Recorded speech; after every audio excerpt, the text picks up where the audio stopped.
Hello and welcome back to Tranquility du Jour, nourishing conversations about living a full and meaningful life with doses of tranquility. This is episode 570.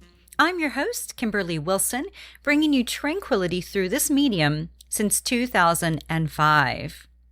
Today, I've invited back onto the show the lovely Christine Mason Miller, we think this is her fourth time with me. And I will have a link, of course, to our previous podcast. But in this episode, we are chatting about many things. So first of all, her brand new book, which is adorable, called Notes from the Rocket. Hear the story about this book. What is the rocket? Little hint, it's a typewriter.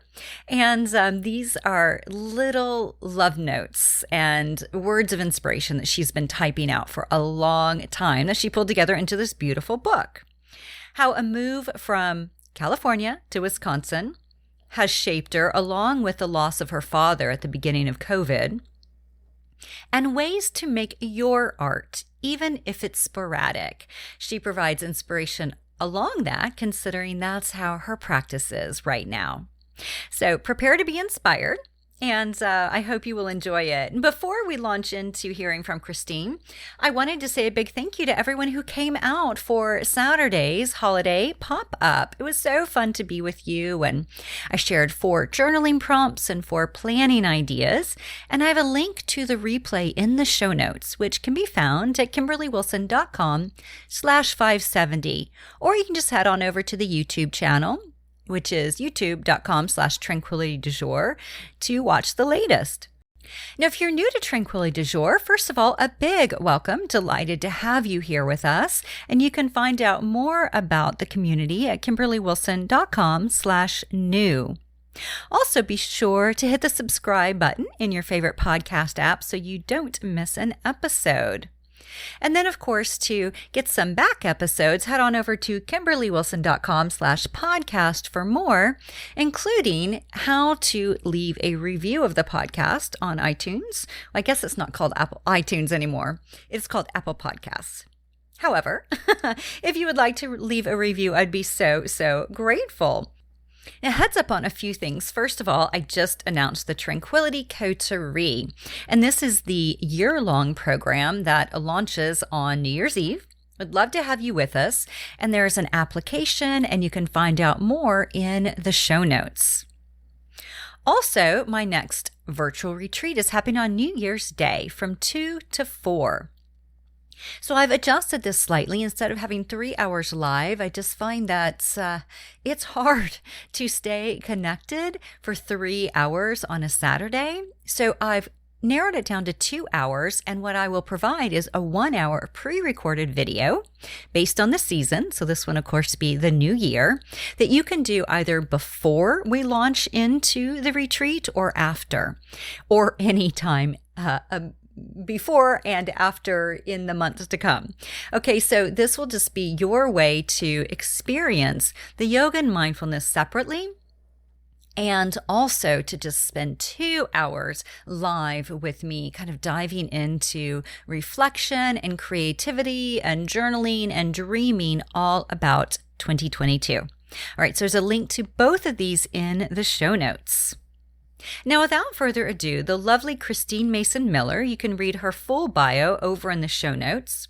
But she's an author and artist who's been guiding others toward a meaningful life for more than 20 years. Her experience with writing, publishing, licensing, and teaching have established her as an experienced, compassionate authority on how to bring dreams to life, particularly those related to writing and publishing a book. Now, her work has appeared in numerous print and online publications such as Mabel Magazine, Bella Grace, Modern Creative Life, Dharma Mamas. I love that name. She's facilitated workshops and retreats at venues across the country, including Esalen in Big Sur, and was a speaker at the 2016 and 2018 Brave Girl Symposium, and was one of the 10 featured artists in Indie Kindred, a documentary by Jen Lee about artistic collaboration, which is really lovely. If you haven't seen it, you might find that to be a fun artist date. She lives in Milwaukee, Wisconsin, with her husband and their chocolate lab, Tilda, who is adorable.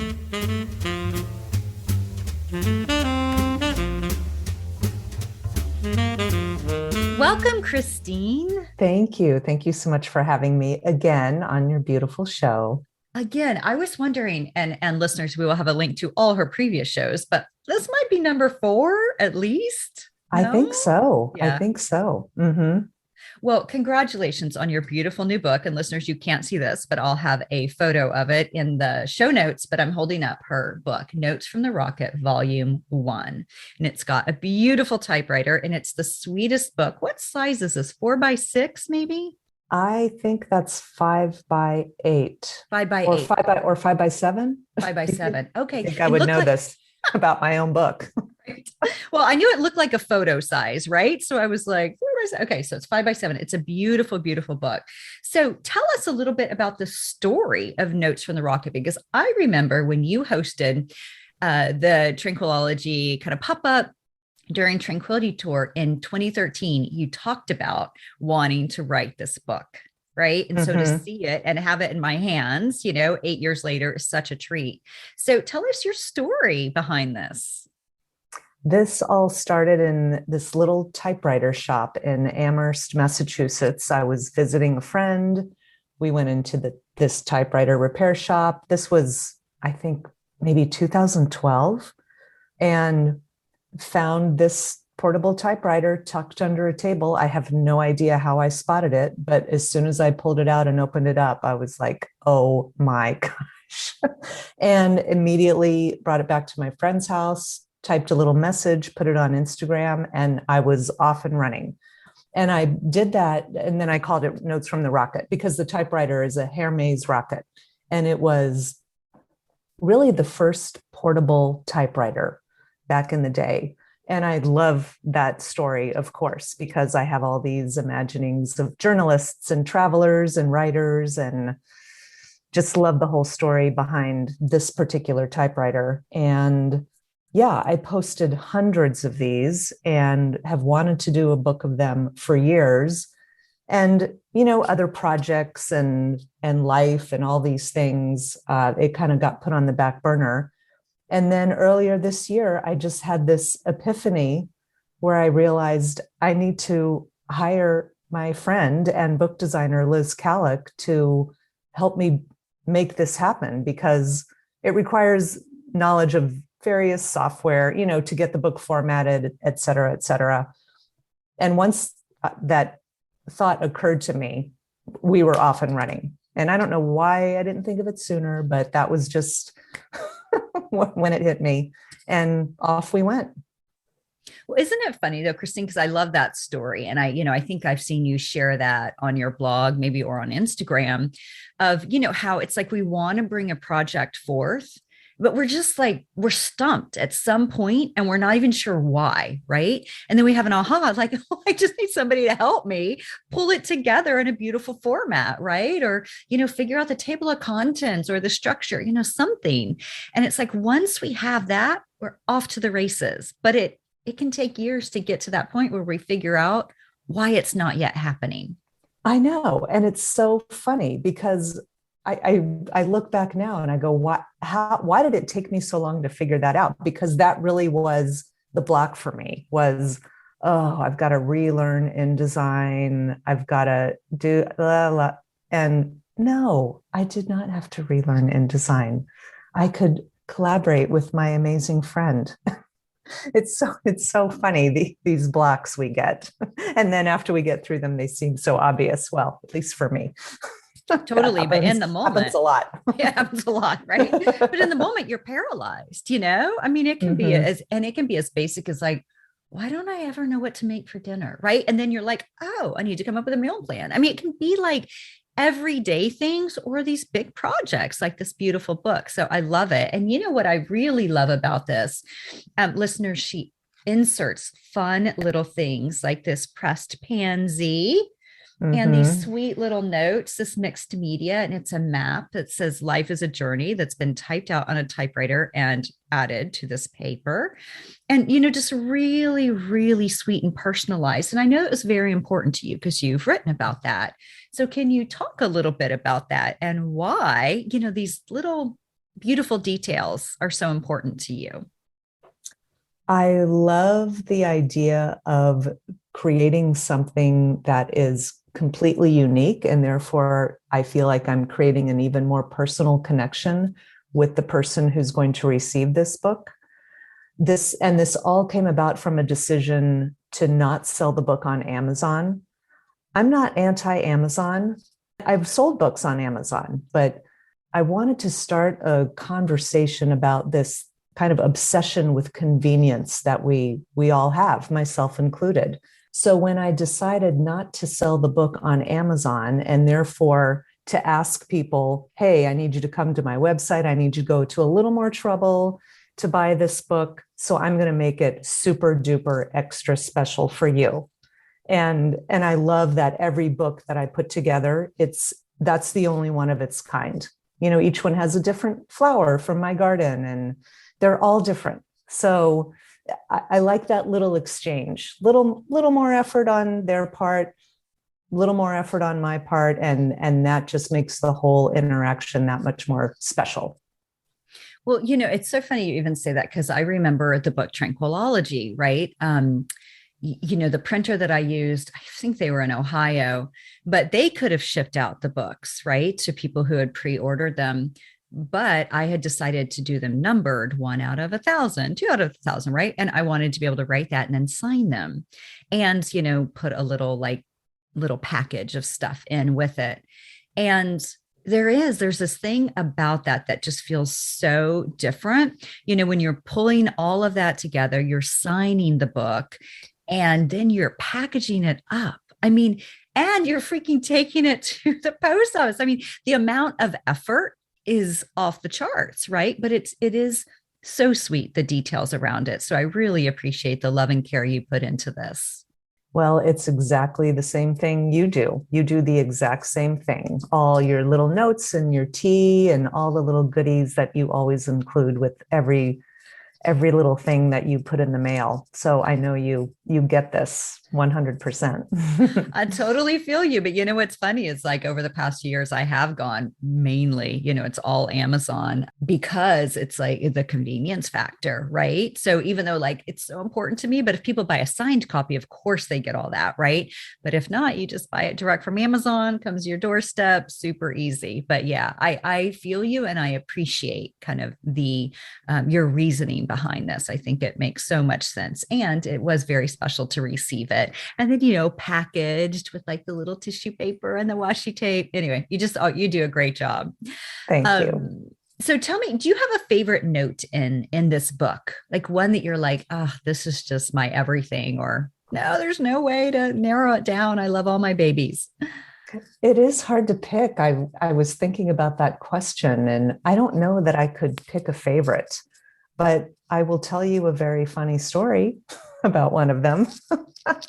So in one of the little pieces of writing that goes with one of the notes, I include the quote, "At any given moment, you have the power to say, this is not how the story is going to end."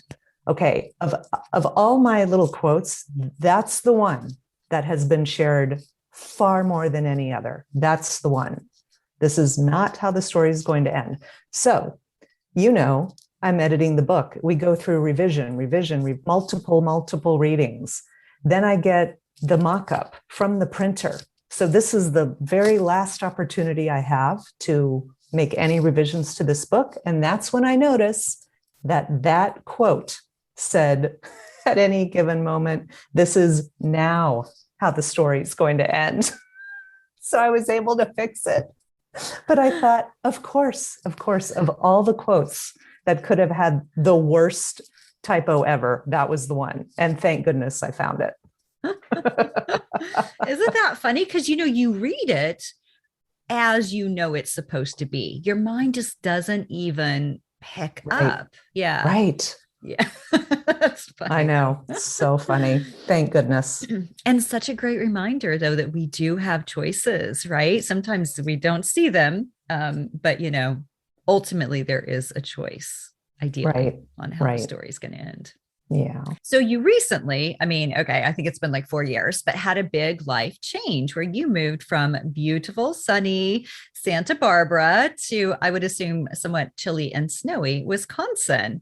And I'm just curious, how has that changed you? Because I feel like I've observed a bit of an evolution from afar. Interesting. Yes, this has been a massive change, and everyone thinks we're crazy, leaving Santa Barbara to come to Milwaukee. But my husband grew up here. I grew up on the East Coast with seasons, and we just started to the extremeness of California was starting to get to both of us. It's extreme housing prices, extreme weather, extreme drought, extreme weather meaning it's sunny all year round. You have to worry about wind and fires and earthquakes, and it's just intense. And I've always tried to look at life as an adventure. And because I've moved so much, when Larry decided he wanted to come back to Milwaukee, my attitude was, well, then let's go have an adventure. And being here with seasons, with the cold, with the snow, we love all of those details, and being able to see the little buds pop up in the spring. We never had those experiences living in California. And as far as how it's changed me, I think it has, I could probably talk for the next 2 hours about that. There's so many facets to that within my marriage, within our family, with our larger extended family. It's enabled us to reconnect with my husband's cousins. So it's opened things up a lot. And at the same time, it's as many times as I've moved throughout my life, which is a lot all over the country. This is the first time it has really hit me pretty hard that with each of those moves, I've left people behind. Not that I've left and I never talked to them again, but it's a different experience being in a friendship with someone who lives down the street versus across the country, and having to get on an airplane to see them. And so that part of it has caused me to be pretty introspective about that, and just having to reconcile those changes in those relationships as I've moved. And at the same time, I've created new relationships where I've gone, including here. So yeah, that's just the tip of the iceberg. Right, right. That's just getting started. Yes. It's interesting that you say the word introspective, because that's what has been my observation, again, from afar. And you had this amazing community. I couldn't believe the amount of people that came out for my event just based on you saying like, hey, come meet this person. And, I was just blown away really with the kind of community that you had cultivated there. So I can only imagine how challenging it is to leave that, even though it's also beautiful to begin again. And so I love the word introspective, because that is definitely what I would say I've observed from afar. Mm-hmm. Yeah, sometimes I can't believe we left. I can't believe it. And at the same time, like I said, we have a community here, and we've built that. I had an event for my previous book, and we filled our house. So it's just what Larry and I are kind of good at. We're good at meeting people and creating a community and nurturing friendships and having people in our home and taking care of them. So, but it's also, yeah, you lose something every time you move from one place to another. Totally. It's a skill set, though. It really is, because I think that's an incredibly hard thing for people. I mean, let's be honest, especially now, right, with COVID. But I think just in general, going someplace new and creating community. I mean, I know very few people who are like, I am good at that, right? So that is it's impressive. It is definitely a skill. So I'm curious because you left Facebook, right? And I'm so excited because I'll be doing the same in the new year. And I'm just wondering, how did that feel? Is there anything in particular that you noticed? Because, of course, you're still on Instagram, which is lovely because that's where I get to see you regularly. Likewise. Getting off Facebook was such an easy decision. I got off right around the time we moved. And I just couldn't cope with it anymore. I know that a lot of people use it for a lot of wonderful things and reasons, and it's a great place to connect with a lot of people at once. But it's also just, for me, I realized it was a time suck and never started not ever making me feel good, to be on it, even if I was doing quote unquote positive things, seeing what friends are doing, like there's nothing wrong with that. But then at the end of that, I just think, gosh, I just lost how much time out of my life looking at a screen. So I got off and I've never looked back. I love that. And it's interesting. I don't know if you recently saw or if you're a Lush fan. Like I love Lush, like bath bombs yes, and all of yes. that. Yep. But they just recently, I think it was like 2 weeks ago, completely shut down all their social media accounts. They're like, it's just not. I love it. I know, it's wild. I mean, I do think there's a bit of a backlash with social media. I even saw the cover of CNN.com this morning, and there was a girl on a horse. It was a video though, and I never watch videos, but it was something about how I think her parents said that social media had destroyed her, something along those lines. And I was like, oh, interesting. If it had been an article, I would have read it. Right. Mm-hmm. But, and then I saw this other, some man, and I assume he's well known, but on CNN, and it was basically like, I'd rather give my kids alcohol and weed than have them on social media. And like kids, so I was just like, wow, it's really interesting, the evolution. And it's, funny because here we are on Instagram that's owned by Facebook, but it's less noisy in some way. And we don't see really ridiculous ads. I mean, we're not probably targeted for those, but, recently there was backlash with Facebook on ads, that were just really unacceptable. And, to get an ad up there, it has to be approved, right? So somebody is allowing this. So you're just kind of like, I get ads for face serums and candles and dog accessories on Instagram. And I usually fall for them, but not, ridiculous stuff. Right. So it's just interesting. And so I was just curious for somebody who's been off it, and I didn't realize you'd been off it that long, how it had felt. But, it does seem like people are like, yeah, there's just less noise, which I think is exciting. I think we can use more of that in our lives. Right. Yeah. But always, I just think it's important to always remember these social media companies have one goal, which is to keep our eyeballs on our screens. Like they're the ones who are winning. This whole thing of they just want to make the world closer, connect people. No, they don't. Right. I mean, well, they do so that we can keep staring at our screens. So I just never want to lose sight of that reality. Totally. Like your shift of, self-publishing this book and through a different publisher, than Amazon. One thing, and this is kind of deep we may not be able to really touch much on this or fully on this, is you lost your father at the start of the pandemic. And I'm just curious how your grief has evolved during a time where there's so much grief in the world with COVID in general, and having been in lockdown or somewhat isolated, I would think a bit from your community at large. How has that been for you? It was so bizarre. He was not well for a long time, and I went down on March 12th, and the country went into lockdown, I think 2 days later. So, and there was still, they weren't talking about masks yet. It was just all brand new. So for the first 2 weeks that all of that was unfolding, I was just with my dad. I was with him for 2 weeks before he died. And so I didn't really have the bandwidth to think about COVID. I had to think about it when I went to the grocery store and use hand sanitizer. And then as soon as I left, not thinking about it anymore. So by the time I got home, I kind of had to catch up with what everyone else had been experiencing. And at the same time, I kind of didn't care. And it also kind of worked for me because I wouldn't have been able to, I wasn't in any, I mean, I barely remember those first couple of months, to be honest with you. The grief itself over that loss, one thing that I will share that I think is oddly fascinating.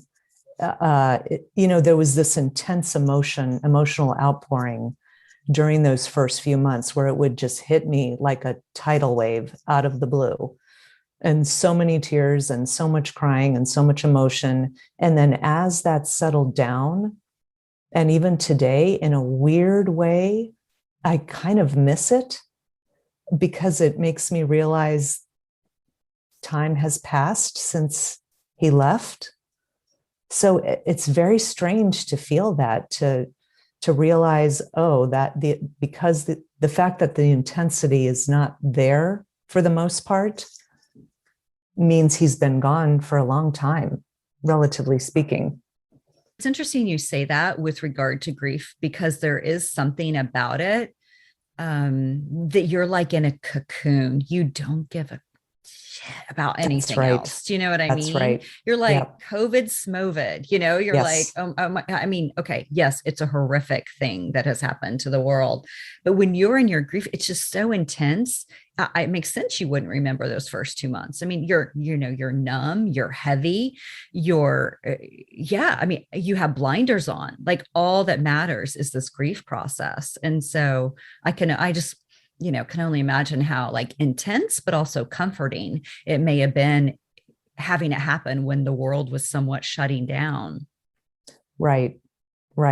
And there were a couple of incidents within our family that they weren't like big, huge things, but for me, they were significant and they would not have happened if COVID hadn't been happening, because these were things that were taking place on family Zoom calls, which when did we ever do family Zoom calls? Never. And then all of a sudden everyone wants to do them. I mean, it was kind of good and interesting, but also created these little moments for me that kind of brought up a whole nother layer of grief, which I understand it was all connected and all part of the same process, but it was just an intense time that I barely remember. Mm-hmm, mm-hmm. Yeah. Well, yeah, I know that was an incredibly hard time and I was totally feeling for you. And it is interesting to kind of look back. I mean, it hasn't been 2 years, right? But almost 2 years, and just like how so Which many is things so hard to believe. So hard, right?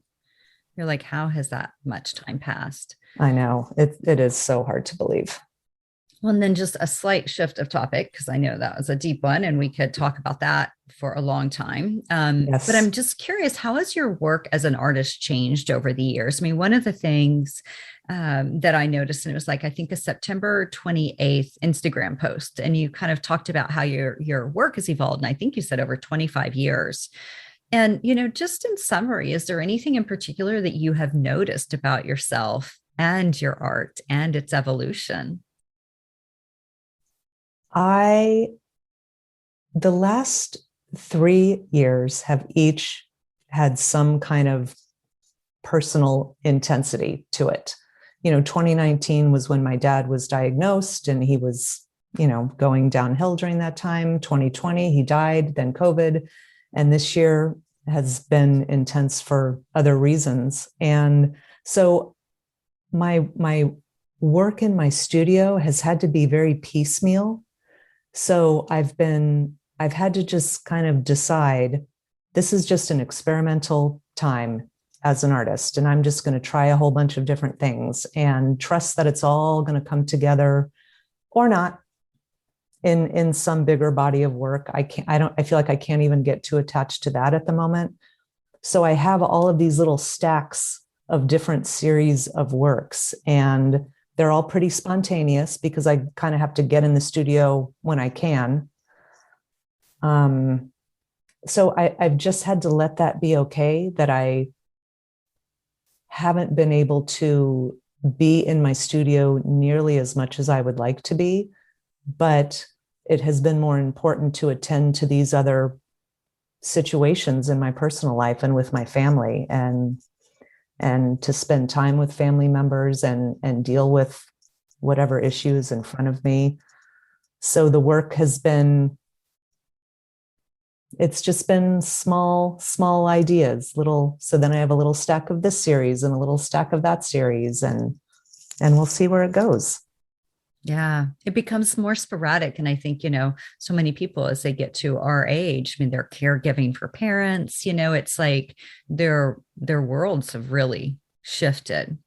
Right. And it has been, I think, a good practice. I started my career with this big, huge vision, and I was very focused and very disciplined and very determined, very ambitious. And I still have that in me. So I've had to really be attentive to just say, just do this because you have this little window of time, and don't let it be about anything other than doing something creative right here, right now with the materials that you have. This is something I've talked about my whole career, right? And yet I still have to practice it myself, create for the sake of creating. Totally. I love that. And it's like we teach what we most need to learn, right? Exactly. It's so true. Well, my last two questions, and maybe we can kind of roll these together, is, any tips for our listeners who are seeking kind of more creativity in their lives right now and who are going through like the challenge of having to be sporadic with their creative endeavors? And then, of course, my, question I always love to ask you is, how are you finding tranquility in the everyday? I would say when you sent me that question, I thought about it for a while. And the main thing I would say about bringing creativity in your life, again, this is my practice as well. Creativity can be expressed everywhere. It can be expressed when you're preparing a meal, when you're setting a table, when you're making your bed, all of the way you address an envelope. It doesn't have to be about making art per se. It can be, of course, and you can make art. I mean, I saved these 2 brown paper bags the other day. My husband thinks I'm crazy, but I'm like, this is nice, thick craft paper. I will do something with this. So you don't even need fancy supplies to collage or whatever. But the bigger thing I would say is creativity. You can do that in every area of your life, and to not lose sight of that, and to remember that matters as well. To create a beautiful meal for your family, whatever it is, that is an expression of creativity and love and an artistic flair. Totally. It is making art. Yeah. Mm-hmm. I love that. Thank and you. that's also how I find tranquility. I mean, as you know, our sweet 11-and-a-half-year-old chocolate lab she's not doing too well right now. And so we don't want her to have to deal with stairs. So we dragged a mattress down to my husband's office and getting that set up for her. I mean, that I live for that stuff, making this beautiful, comfortable space that's big enough for all 3 of us to sleep on, that taking care of her. It's taking care of the people I love and creating beauty and sharing what's inspiring to me. All of those things give me so much tranquility. I love that. And it is, it is a creative expression and an expression, Right. as you say, of love and all the above. Well, Christine, thank you so much for being with us, especially during a very stressful time. Keep us posted on Miss Tilda. I'm sending good thoughts. And congrats again on this beautiful book, Notes from the Rocket. It's just absolutely stunning. I'm so proud of you. Thank you, honey. Thank you so much for all you do and all the beauty you create in the world. I have your book on my table right here somewhere. Oh, no, my computer's sitting on them. I love it. You're like, I'm actually using it for... Computer prop. It is a good size, right, for that? It is not only a computer prop, though, but right. they're right here. I love it. I love it. Well, thank you so much, sweetie, and have a great, great rest of your day. You too. Thank you.